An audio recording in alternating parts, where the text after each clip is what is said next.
In this presentation, we will provide a navigation overview of the Sage 50 Cloud Accounting software, how to get to the major components of the cloud accounting software. Note, there are typically different ways to get to major components of the software, which is very useful, but can be a little bit overwhelming and confusing at first. So we'll give an overview of the best practice or some of those different ways to get to different components, and then we'll go into each major component of the software in more detail in future presentations and future sections. It's time to turn the page with Sage 50 Cloud Accounting. Here we are in the Sage 50 Cloud Accounting homepage. We're on the default page here, the default home page. Now, when you go through the navigation process, it's useful to think about the accounting cycle or the accounting process in different cycles, and then you can break this information down, this whole lot, this huge amount of information, into chunks that you can then consider. And they basically do that for you by putting this information into the cycles or groupings on the left-hand side, which will include the customers, the vendors, and you can think of it the customer cycle, the sales cycle, the accounts receivable, similar kind of any of those names could apply here. Then the vendor cycle, who we pay to, purchases cycle, or the accounts payable cycle. Inventory, so we have more specific on the inventory purchases if inventory is something that we deal with in our particular company. Employee cycle, and then we have some other important information, banking being another section that's not really a business cycle. Banking fits into the other cycles. However, banking is important enough that they put it over here in the navigation bar. Then we've got the payment center and the cloud, mobile, and then the systems. Note then down below you have your shortcuts. So we've got your shortcuts down below. These are things that you can customize and put into place. So if you hit this little cog button, you can use your most used kind of sections you can include here. So you'd have the add button, and you can add more items from the customers, the vendors, and so on and so forth into this section. Whatever thing that you use the most, you can obviously jump into there very easily from. Going to close this back out. Now, as we go into each of these sections, we'll see most of the major forms within them. That's where I would start to go through and start to navigate from, because it's really easier to think about things in one, that group of section, and two, from a flow chart. So you'll notice if I, for example, go into the customer section, we've got the customers and sales, and then we've got the customer manager tabs up top, and we have this nice flow chart which really allows us to visualize what's going to happen within this section. It's also useful to break these out in sections because when you work somewhere, oftentimes you will be working in one particular section. For example, if you work at a large type of organization, then you'll typically be working either in, somewhere within the customer section or the vendor section or the inventory section or a payroll type of section. So it's good to have that grouping in that format as well. It also allows you to have this nice visual flow chart. So when you look at the flow chart and you think about what you're trying to do within the system, you can see what form will be related to it. So note when you start to create the financial statements in the Sage 50 Cloud Accounting software, you're not typically going to be doing so with straight journal entries as you might learn to do so in financial accounting. There's still journal entries, there's still debits and credits, but you input that information with the use of data input forms typically. The journal entries will be the default or the end thing that you're going to use a journal entry only when there's not a set form for it. So in other words, anything that we can customize and break down into a set data input form, then we will do so on the day-to-day type of transactions. Anything that is more unusual, doesn't happen on a day-to-day type of transaction, then we possibly will have to default back to a cash form, usually if cash is involved. If cash is not involved, meaning cash receipt or cash payment, then we'll go to a journal entry. So that being said, realize that every form that we put in place, pretty much every form, there's a couple exceptions, but like a purchase order, but pretty much any form that we make will have a journal entry behind it. In other words, two accounts that will be affected. So we have this format of navigation. Also, just note that it might be a little bit faster to jump from one place to another place within the software by going to the navigation panes up top. So a lot of times, a lot of the information up top will be kind of duplicated. It'll be somewhere on the side panel, and it'll be basically up top. So for the up top, you got the file information, the company information, the open previous company, a new company, closed company, and so on and so forth. Notice you have backup and restore over here as well to back up and restore the system. Under the edit tab, we've got the find transactions. Under the lists is one of those areas kind of like if you've worked with QuickBooks desktop especially, notice that Sage 50 kind of grew up in a similar format with parallel to QuickBooks when they were in the desktop version and branched out, in the same kind of time frame from the desktop when Sage was Peachtree before. So they kind of weren't parallel and were growing together at that same point in time, and you could see some parallel and similarities in terms of the name.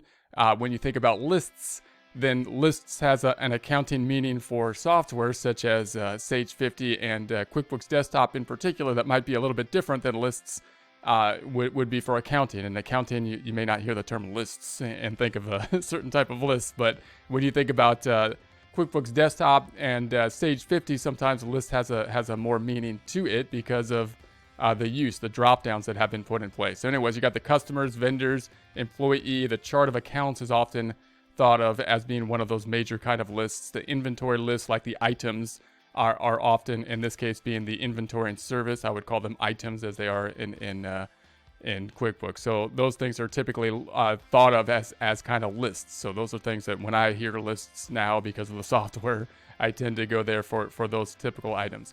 Maintenance, then we have the customers and the prospects, vendors, employees, payroll, and so on and so forth. Tasks, quotes, sales orders, the invoice. Notice these are the forms, like the tasks that we do are typically going to be the things we do in a day-to-day process. Tasks for accounting being driven oftentimes by forms, right? We got the invoice and time, receive money, finance charge, select a deposit, credit, select a purchase order, purchase bills. Notice up top, you're kind of talking about the customer cycle. So a lot of these will be found in the customer section over here.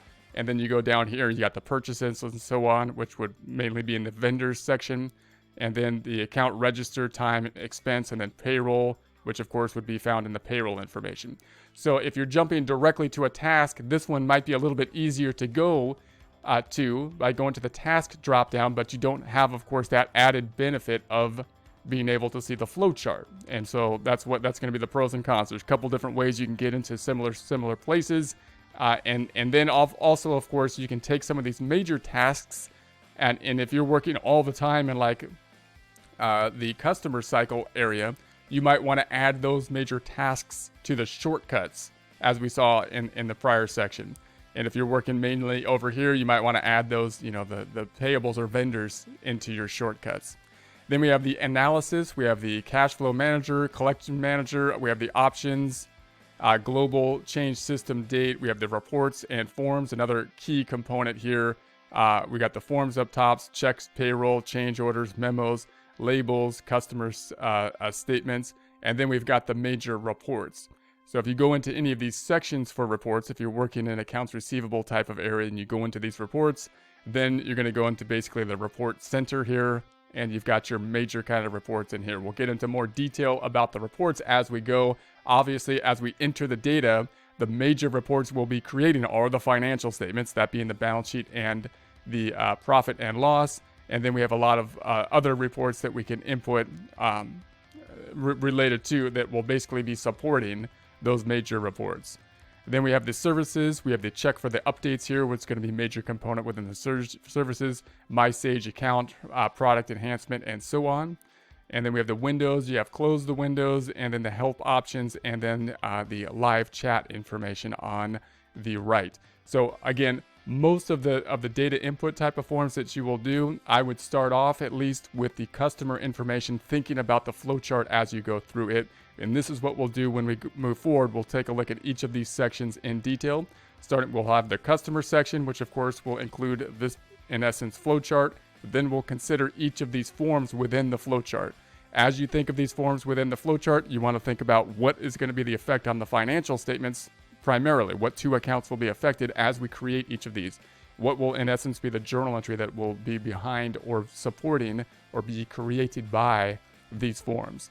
Then we'll do the same for the vendor cycle. And again, you'll see the nice little flow chart down here, which will include forms. Those forms then being the data input forms, which will create the financial statements. So as we create each one of these forms, as we put in a form, anytime you do something with a form, you want to think, what's going to be the effect on the financial statements? You want to get to the point where you can imagine, visualize what the financial statement change will look like once you do this, and therefore we will have the financial statements and be jumping back and forth from them as we go, as well as other supporting information.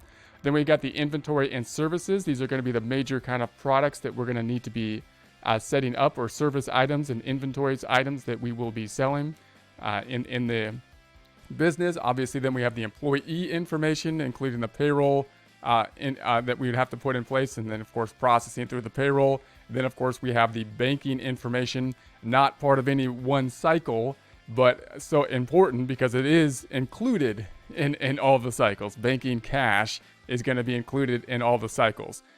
So we're going to have the banking center section, and then the payment center. Then we got the cloud mobile, where you can think about things like the integrations with the 365. And then we have the systems information, which will give you your systems information here. Also note that you can have multiple windows open and be going between the multiple windows. So if you were to open, say, a report, like let's say I was going to go over here and open up another report in accounts receivables, and then I open up a report here and just run this report.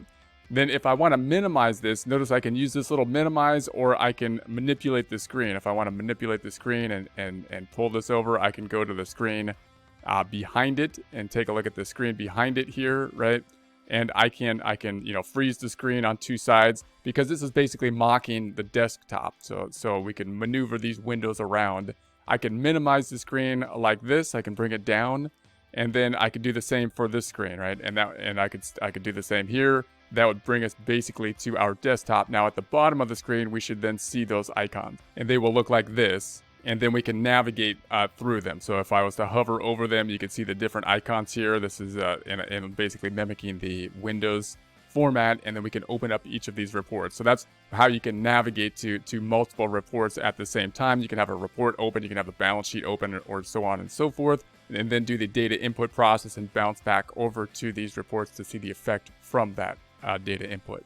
So that's going to be it for now. In future presentations, we will take this information, we'll break it down into those chunks, and we'll consider each cycle as Sage 50 has conveniently done for us with these navigation tools on the left-hand pane. That's it for now. Let's get out of here.